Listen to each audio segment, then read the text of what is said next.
एकदा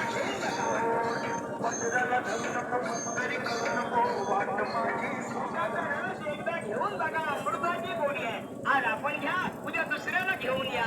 आज आपण एकदा घ्या, पुन्हा पुन्हा मागा. नमस्कार हो. नमस्कार. आपलं नाव काय? बंडू बापू मेटकरी, गाव? गाव सांगोला, तालुका सांगोला, जिल्हा सोलापूर. बर बर बर. आणि मेटकरी पाहुणं ही जत्रा कशा निमित्तानं भरते हो? हे मोदी बकऱ्याच्या निमित्तानं जत्रा भरलेली आहे. बर बर बर. नागपंचमी निमित्तानं ही जत्रा कोणी भरवल्या स्टार्टला? टाटला आम्ही मेटकऱ्यांनीच भरले सगळे. म्हणजे तुमचे ते बंधुराज हे सगळे? हा, बाबू मेटकरी, शिवा मेटकरी, बंडू मेटकरी. हा हा हा हा. मग हे बघ, हे ह्या उद्घाटनासाठी कोण आलं होतं? आमदार साहेब आलते की आबासाहेब, काय नाव त्यांचं? गणपतराव देशमुख. मग त्यांच्या हस्ते जत्रा चालू केल्या. सुरू झाली. बर बर. आता मेंढ्या किती आहेत आपल्याकडं? आमच्याकडे आता आहे 30-40 सगळ्याकडे. बर बर. मग ह्या बकऱ्याच्या अशा सारख्याच आहे? कसं कसं आहे? त्या बकऱ्यासारख्या सगळ्या आहेत त्या. बरं बंडू तात्या, हे मग बकरं तुमच्या घरच्या मेंढीला जलमलं का विकत आणलंय? घरच्या मेंढीला जन्मलंय. मग घरच्या मेंढीला मग कोणाच्या बकऱ्याच्या पोटचं आहे?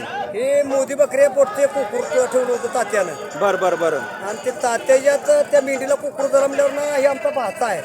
मोदी म्हणजे ते बाबू तात्याचं ते सर्जा सरजा. ते वारल्याला. हा, सरजा पोटचे बकर ठेवलं. म्हणजे किती नंबर म्हणजे सर्जा आणि सर्जाचा मुलगा, सरजाचा नातू. ही नातू म्हणायचा? सर्जाचा बर नातू. बर बर बर बर.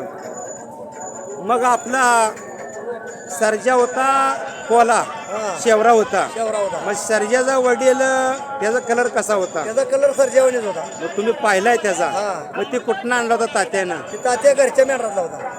घरच्या मेंढरात होता पहिला? घरच्या मेंढरात जन्मला होता. सरजा पोटी जन्मला होता. आणि हे आपला सर्जा मग पोटी जन्मला. मग किती वर्ष तात्याकडे राहिला सर्जा? सरजा तात्याकडे राहिला की 3 वर्षे. 3 वर्षे. मग त्याच्या काय बकरी काय झालीत का? त्याची जाईल सगळी आता वंशावळ सगळी त्याच्या तात्यापाशी बिरजा म्हणून आहे होता, ह्याचा भाऊ आहे. बर बर. ह्याचा भाऊच आहे काय? बिरजा. बर बर बर बर बर. म्हणजे त्याच्या बकऱ्याचे पोटचं म्हणजे आपला आटपाडीचे सोममाळे सोममाळ्याचा बकरा बी आहे. ते सरजा कर्नाटक महाराष्ट्र चॅम्पियन झालेला मागल्या वर्षी. सरजा पोटचा. बर. मग त्याच्या वंशाळ्याची पिल्ली अजून बाहेर पडली ती? त्याची बी पडली ती काय 4 बाहेर पडले, बरं जास्त बाबूता त्या मेंढरातली जास्त बाहेर पडली. बर बर बर बर. मग बंडू तात्या, मग ही बकऱ्याचा वडील कोटाशी आहे ह्या बकऱ्याचा? या बकऱ्याचा वडील मरला. कोणापाशी होता? तात्यापाशीच होता. बकरा पांगळा झाला. पांगळा झाला का? 4 पायान बकरा पांगळा झाला. संपूर्ण डागला तरी पण नीट झाला नाही. 6 महिने पडून होता. पुन्हा बकरा मेला. ती म्हणजे त्याचा वाण कसा होता? त्याचा वाण सर्जेसारखाच होता. कोला होता. हा बरोबर. ते चॅनलला एकदा माहिती आली होती. बरोबर बरोबर. 11 लाखाला मागत होती. बर बर बर. कशात काय झालं त्या बकऱ्याला? ते बकऱ्याचं पाय 4 बी अचानक गेलं होतं नजरेनं. हा. आणि आपल्या सर्जा बकऱ्याला काय झालं होतं? सरजे बकऱ्याला त्या पहिल्या लॉकडाऊन मध्ये त्याला ते आजारी पडला, निमोनिया झाला. बर बर बर बर बर. त्याला ते डॉक्टर बी सगळं मिळलं नाही. त्या टायमाला लॉकडाऊन पडलं. हा हा हा. मग तरी पण लांबचे डॉक्टर येऊन त्याला चालू केला प्रयत्न, पण त्याला प्रयत्न झाला नाही. म्हणजे कोरोनाच्या स्पीड मध्ये आज वारून सर्जाला किती वर्ष झाले? आज बघा किती पहिल्या लॉकडाऊन मध्ये 4 वर्ष होऊन गेली. 4-5 वर्ष आली तरी. मग सर्जा हा आपल्या मेंढपाळ बांधोबाच्या म्हणजे मेंढ्या राखण्याच्या त्याला देव बकरा होऊन, हा सगळ्या देव ते देव बकरा होऊन गेला. त्याच्यापासूनच महाराष्ट्र कर्नाटक गाजलं. मग तात्याच्या घराच्या पुढे त्याला हे केलं. हा, घरा पुढे त्याला आपले धन केलं. हा. मग तात्यानं काय शब्द वापरला होता आठवते का तुम्हाला? काय आम्हाला- माझ्या खंडात तर कोकरू तसं जन्मू दे आणि दुसऱ्या खंडात तर जन्मू दे, देऊ दे म्हटलं बिरू देवाला. सर्जाला. ते बरोबर आहे का नाही? बर. आणि हे आता नवीन मेंढपाळ जे संगोपन करते ते, त्याला तुम्ही काय संदेश देईल? काय संदेश त्याचा हे ते असं या पिढीन पिढी असं एकामेकाला बघून चांगलं चाललं पाहिजे. तर चांगलं बकरं पाहिजे, चांगल्या मेंढ्या पाहिजे. त्या हां.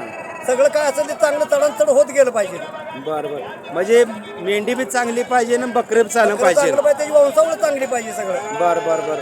मग तुम्ही कसं वंशावळ टिकवली तशी सर्वांनी टिकून ठेवा. टिकवावं. मग ती पैदास, ती पैसे, लक्ष्मी लाभ पैसे होते. किती बी येते तर जाते, बरं ही लक्ष्मी का होत नाही ना पुन्हा. बरं, आपलं पाहुणे एकदा नाव गाव सांगा बघू. माझं का हा.